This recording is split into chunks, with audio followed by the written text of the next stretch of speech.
Oh, it's time. Time to get radical. Viewer discretion is advised. Welcome to Radical Comment of the Day for January 11, 2020. Today's honorable mentions come to us from P.O. Box Christmas, Anonymous, and Arioka. The bronze medal today going to come to us from Papa Jerps. I can't believe Wood is at it again. He's going to do another live stream asking for donations for depression. I guess he was happy with the money he pocketed from the last stream. He wants even more. I just can't believe the nerve of this guy using depression as an angle and mental organizations as part of his plan to pocket money yet again. And of course, people will donate because they are brainwashed and are clearly stupid. You can see in the video, which I'll leave a link to, he's already acting it up for the camera, playing the sad and depressed role. This guy is a disgusting human being and a vile piece of trash. One day karma will get to him for his deceiving and manipulative actions. Well, you know, Papa Jerps, one of my New Year's resolutions. My New Year's resolutions on this channel was to be more positive. But it's hard to be positive when we're talking about Wood Hawker. Now, a lot of you that are my longtime audience knows exactly how I feel about Wood Hawker, but it's a new year. Maybe we might see a new Wood Hawker, huh? I'm going to try to stay positive, all right? Positivity. Keyword, Papa. Positive. I checked out that upload, and some things kind of just popped out. One is he's got a deal going with Super Lucky's Tale, and it showed him talking to Super Lucky's Tale, and he says that they are very grateful for all the work he's done for depression. For all the work he's done for depression. Okay, maybe he's done more than maybe a yearly live stream, possibly. I don't know. Leave it in the comment section down below. Has he done a lot for depression? I'll tell you what he did do for depression. What he didn't do. This is something that I think anyone, a decent human being, would probably do. And it's just a minor problem I might have with it. That I Need Your Help last year, well, this one's called I Need Your Help Again. Okay, last year, the I Need Your Help depression YouTube video, the serious one, you know, where he totally cried, you know, because he was sad. He was very, very sad, of course. I'm not going to doubt his depression. Let's not do that. We're trying to stay positive. And I would definitely never doubt that he has depression. Okay? Just because somebody says they have it, we got to automatically believe it. I brought up before, Papa, that he had monetization on that very serious depression video. Now, a lot of his audience, he caught flack from a lot of his audience for that, and he explained to them that he needed to keep monetization on that upload because otherwise it would not be sent out into the algorithms on YouTube.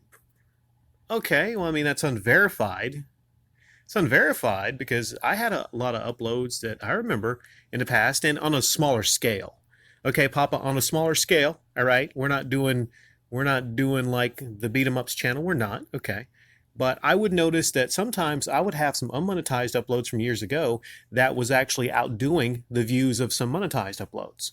But let's play with that for a while. Okay, let's say that's true. That YouTube only pushes out your upload if your upload is monetized. His defense of that was he needed to keep monetization on that upload last year, so it got pushed out. Okay, everybody following along? Well, I just checked that upload from a year ago, and he still got it monetized. So really, that was not the case, unless he forgot to. And oopsies, he might have forgot to. I just think that's wrong.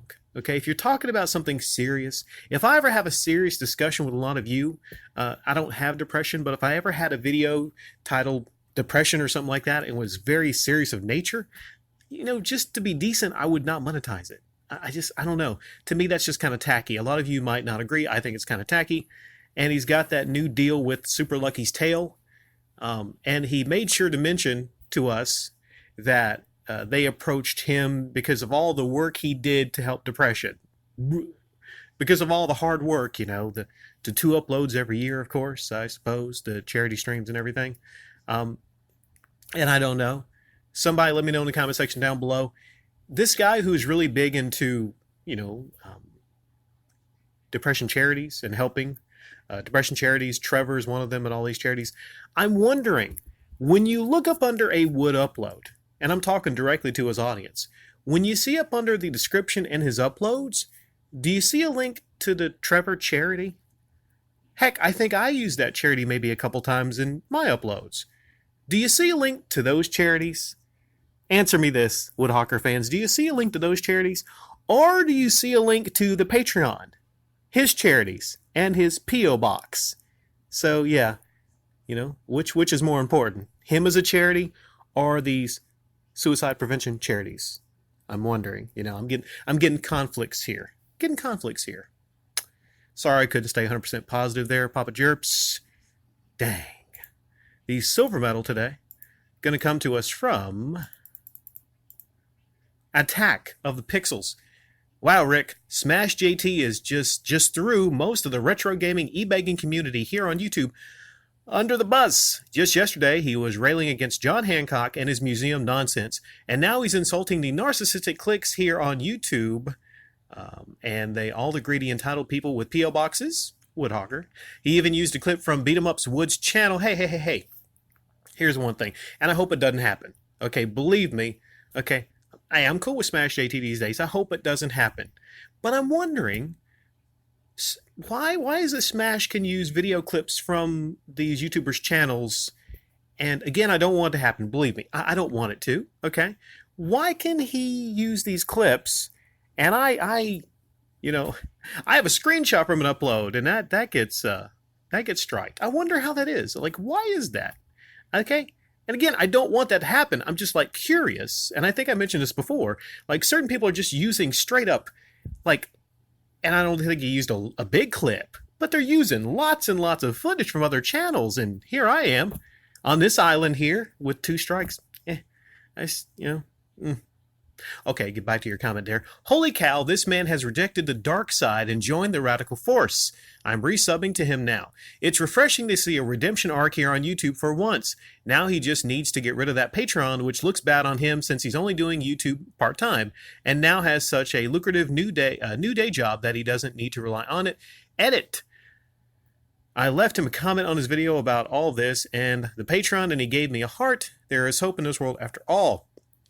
Well, yeah, I to the dismay of maybe some people, I'm an open-minded individual. And I guess I'm supposed to just, dislike Smash JT, or, I'm supposed to just hate Smash JT because maybe we don't agree on things 100%. Yes, the man has a Patreon, but also he seems to be coming through a little bit more genuine and legit, and I'm not answering that right now. It's probably just somebody I don't want to really talk to. You're interrupting comment of the day. It's my fault. Should have put it on silent. It's going to annoy me. I'm not going to edit this out. I'm not. We're doing it in one take. I've checked out a couple of his uploads. Damn it, I hope that ends. Okay, it ends. I checked out a couple of his uploads. Okay, better not fucking call back. Man. Next time I'll put it on silent. Sorry about that. Sorry. Yeah, we're talking about Smash JT. I like the new Smash JT. I don't like the Patreon, but I like that he's actually spending some of his time to reflect. And even if he didn't talk about, Hancock or Wood or whatever, even if he didn't, I just think it's refreshing to see him drive around in his car just, being legit. He's driving to his job, and that's great that he's got that job and everything. It's good. I do wish he would get rid of the Patreon. I do, but he did get rid of the P.O. Box. So, and he seems to be open-minded, right? He seems to be open-minded, which is a great thing. You said he, gave you a heart on your comment. So some channels, they would see your comment Attack of the Pixels. They wouldn't give it a heart. They wouldn't even allow the comment there. So, yeah, it's always cool to see somebody like Smash JT, come back from, maybe not the darkest of the dark side and everything. But it's cool. It's cool. And for what it's worth, he said even, he said some nice words about this channel and me. And the thing is, I'm going to be reasonable, guys. I'm going to be reasonable. And I'm not going to... People push me in certain directions. Okay, one thing is, I'm not going to be pushed and controlled. All of you feel free to feel however you want to about Smash JT. And in the future, I might feel differently about him. I don't know. Okay, I'm a YouTube critic. Get it? I'm mostly a YouTube critic, YouTube and YouTuber critic. You understand it? So if he's doing good things, then I'll give props. If he's doing bad things, then I'll criticize that. But yeah, I'm not going to be pushed in certain directions just because a lot of you like or dislike certain channels or whatever. That's not how it works. But also, all of you feel free in the comment section down below to let me know what do you think about the new Smash JT and his channel. Thank you, Attack of the Pixels. Next up, oh man. Well, why'd you have to do this to me? Damn it, Daniel Ibbotson. The gold medal comment comes to us from Daniel Ibbotson. I swear, Daniel. At first, I was like, ooh, shit. Here we go again, but that wasn't too bad. Laugh out loud. All fair advice and glad to still have you watching the content. This is on comment of the day from 2 weeks ago? The one, well, I forget which one. Again, to clarify, the issue with the t-shirt was sorted with the commenter, and yes, I was unhappy that my sponsor was not able to fix the issues raised by Nothing to See Here finding, and because of that I let go and made him remove my listings from his website.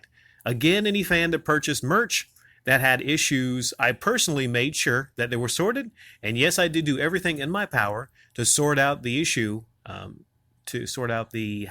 with Nothing to See, even promising him that if it wasn't sorted out by a certain date, I would send him stuff personally. Thankfully, it never got to that. If you are reading this, Nothing to See, I apologize for giving you the short company-like response when you ask if I was going to leave him after it was all sorted. For your information, I was not in a contract or anything like that. I just didn't want to share what was going through my mind because I was still piecing it all together myself and was more than likely wound up with the latest way that company had let me down the other way. Again, they are gone, thankfully. Every fan that purchased something got what they wanted, and I can 100% confirm I'm never working with them again. Lesson learned, and I thank you for helping me on that path. A lot of you are not going to understand because it requires you seeing this other upload first, so my apologies. There was an issue with a t-shirt and moving along. Regarding Patreon, I'm not going to win any points here. The only thing I can say, which will not hold any merit in this channel's comment section, is that I feel that I offer a service that my patrons are happy with. I speak to them often. I read every exit survey, and it's pretty much always positive. Again, I know that means nothing here, but I like the service. I use the service myself, and my patrons like what they get in return for the contribution. If the only people that do not like my Patreon are people that are not and never will be patrons, I'm fine with that, especially considering they still like and watch content, evidenced by Radical Rick doing so himself. Larry and me, the relationship between us is very simple, and I honestly had no idea people were confused about it. Larry was around the 90K mark when I first worked with him on his video. They left me a link. The next couple of years, I would edit the vast majority of his videos along with Kim Justice and the occasional other editor, Octavius plus Top Hat, maybe a few others too. He would script most of the videos. I did a few, like this one. Left me some more links. Kim did loads. Karen Hawken did loads, and a few others helped out too. He paid people for the work they did. We all got a little boost. He got another video for the channel, and best of all, it was a lot of fun working as a group, sharing ideas and clips, etc. I just realized, Daniel, I'm probably not going to, I'm just going to read. I'm not going to cut this up in multiple pages there. You got the gold, but now we're just reading it out. Okay. Not going to do that. On top of this, early on, as myself and Larry worked together so much, he suggested that I upload my own videos that fit his style onto his channel, and we split the profit from the first 28 days. I agreed, starting with this one. Left me another link here. I didn't check out the links, Larry, but it's cool you left them. I just didn't check them out, didn't have time. It was a fantastic partnership, and I can't thank Larry enough for all the help he gave me in those early days. I think it was in the early thousands when we started, and it definitely helped me get to at least 50,000. You could look at that as me as piggybacking, sure, that's fine. Laugh out loud, plenty of people have said that. But at the same time, when I started working with Larry, he was around 90K, and had been on YouTube with the channel since 2010 and a lot earlier with other channels, and over the next 2 to 3-ish years he got to 330K. The reason everything works so well is because we all had such a close working relationship, perhaps too close. What's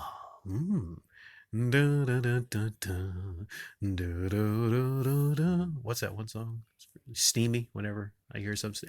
I'm sure it's not that kind of relationship, okay? It's just kind of funny the way you wrote that.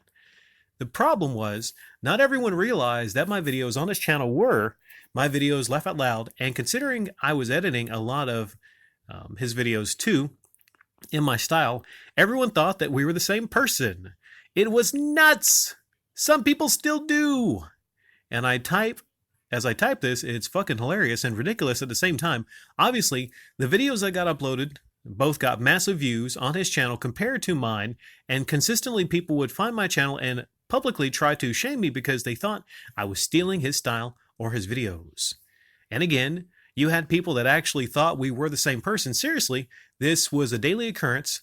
What started out as a funny joke ended up being quite annoying. We still work together loads, but honestly, seeing numerous new sites spreading my videos, but the ones on his channel thinking they were his, was a bit of a kick in the nuts. To this day, some people still think the Kick Scammer series is Larry's series. And that's why we went our separate ways. Dare I say the words, it's not about the money again, but I took a huge hit by going it alone. However, it was the right choice. I wanted to be known for my own work, and I wanted to focus on my own channel. I did a few more editing jobs for Larry, and since then I have been 100% focused on my own content for my own channel. Larry and I still chat often, and I still class the bloke as one of my best mates in this new video game-like world I have built up over the last 5 years. Focusing all my attention on Slope's Game Room has worked out for the best. I built up a much larger fan base, and the number of likes and positive comments I get from my videos compared to before has exploded. I feel like my videos are bigger, better, and more frequent now that I can spend more time on them. With that said, I am sad to hear that a few people here do not like the newer stuff, and I take the criticism on board. But the Ren and Stimpy video, when I got my yearly YouTube update email telling me my stats and that my most popular video was for the year, the views and likes, guess what video it was? And then P.O. Box Christmas left a reply to you. Too long, didn't read. Well, P.O. Box Christmas, sometimes I have to read them. I have to read them all, okay? The t-shirt thing, and which was good. You parted ways with that company, and when it came to your attention that there was an issue with someone getting a t-shirt, I can't remember the exact issue, but you seem to go above and beyond to try to make things right. Not every YouTuber would do that, okay? So it is to your credit, and it shows a good example of somebody trying to do whatever they possibly could to make it right for a member of their audience. Lesser YouTubers wouldn't have done that. But you seem to go above and beyond, even though you have that Patreon, and you technically are an e-beggar, of course, let's not forget that. You seem to be, I would say, one of the better ones with a Patreon, if that makes sense. Because you seem to generally care about your audience, in that case of Nothing to See Here. You seem to care about getting criticism. You seem to be open to criticism. If there was a wing on my channel, if we talked about some of the better ones with Patreon, I would say you're one of the better ones. But make no mistake, I would like to see at some point, maybe you dropping the Patreon at some point in the future. Now maybe it gets to a certain point where your channel gets a lot bigger. Okay? I'll just drop this out here. Let's say your channel grew to a certain amount. I would wonder if you would be open to it. Sounds like you're really not open to it because, you feel that you're providing a service. I just will disagree with that. I don't think what you do is a service. I think your videos are good. I think they're nice. I like checking them out sometimes. But at no point, Daniel, do I ever say to myself, you know what, I need to throw some bucks his way because of this service. I just don't. Okay? Like I said, they're good. They're good uploads, but it never crosses my mind. And, yeah, I think that's what I got to say about that. But I do thank you, as I do thank Papa Jerps and Attack of the Pixels for leaving some great comments today. Take care.